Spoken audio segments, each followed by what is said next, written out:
अब महंगा होगा गाड़ियों का परमिट। सरकार ने जारी किया नया ड्राफ्ट। 1999 के बाद पहली बार बढ़ेंगे शुल्क। हर 2 साल में 10% बढ़ोतरी तय। हिमाचल प्रदेश में एक बड़ा बदलाव होने जा रहा है जो सीधे आम लोगों की जेब पर असर डाल सकता है। अगर आपके आसपास कोई टैक्सी चलाता है, बस ऑपरेटर है या ट्रक मालिक है, तो ये खबर उनके लिए बेहद अहम है। दरअसल सरकार व्यावसायिक वाहनों के परमिट और उससे जुड़े शुल्क बढ़ाने की तैयारी में है। यानी जो फीस अब तक गाड़ियों के परमिट के लिए दी जाती थी, वो बढ़ सकती है और आगे हर 2 साल में और बढ़ेगी। परिवहन विभाग ने इसके लिए मोटर वाहन नियमों में संशोधन का ड्राफ्ट जारी किया है। फिलहाल ये सिर्फ एक ड्राफ्ट है जिस पर आम जनता से 30 दिनों के भीतर सुझाव और आपत्तियां मांगी गई है। यानी अभी फैसला अंतिम नहीं है, लेकिन अगर ये लागू होता है तो इसका असर सीधे टैक्सी चालकों, बस ऑपरेटरों, ट्रक मालिकों और छोटे व्यापारियों पर पड़ेगा। दरअसल सरकार का तर्क है कि वर्ष 1999 के बाद पहली बार इन शुल्कों में बदलाव किया जा रहा है। इतने लंबे समय में महंगाई बढ़ी,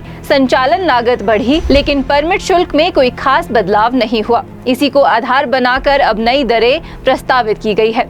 लेकिन सवाल ये है कि क्या ये बढ़ोतरी सही समय पर की जा रही है, जब पहले से ही ईंधन के दाम, रखरखाव का खर्च और टैक्स का बोझ वाहन मालिकों पर भारी है। प्रस्तावित संशोधन के तहत motor cab, auto rickshaw, maxi cab, बसें और मालवाहक वाहनों के लिए नए शुल्क तय किए गए हैं। उदाहरण के तौर पर बसों के लिए नियमित परमिट शुल्क 1500 रुपए तक प्रस्तावित है, जबकि हल्के मालवाहक वाहनों और अन्य श्रेणियों के लिए भी नई दरें तय की गई है।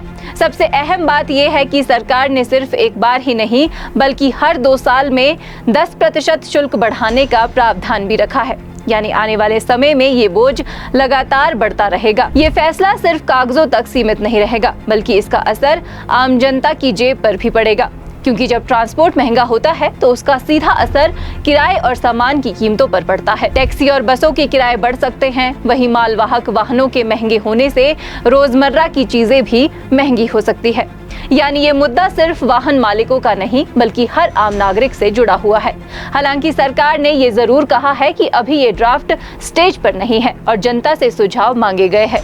अगर किसी को इस फैसले पर आपत्ति है या कोई सुझाव देना है तो उसके पास 30 दिन का समय है। इसके बाद विभाग सभी सुझावों और आपत्तियों पर विचार करेगा और फिर अंतिम निर्णय लिया जाएगा। अब देखना होगा कि सरकार इस फैसले में कोई बदलाव करती है या इसे इसी रूप में लागू करती है। लेकिन इतना तय है कि ये मुद्दा आने वाले दिनों में चर्चा का विषय बना रहेगा, क्योंकि ये सीधे आम आदमी की जेब और रोजमर्रा की जिंदगी से जुड़ा हुआ है।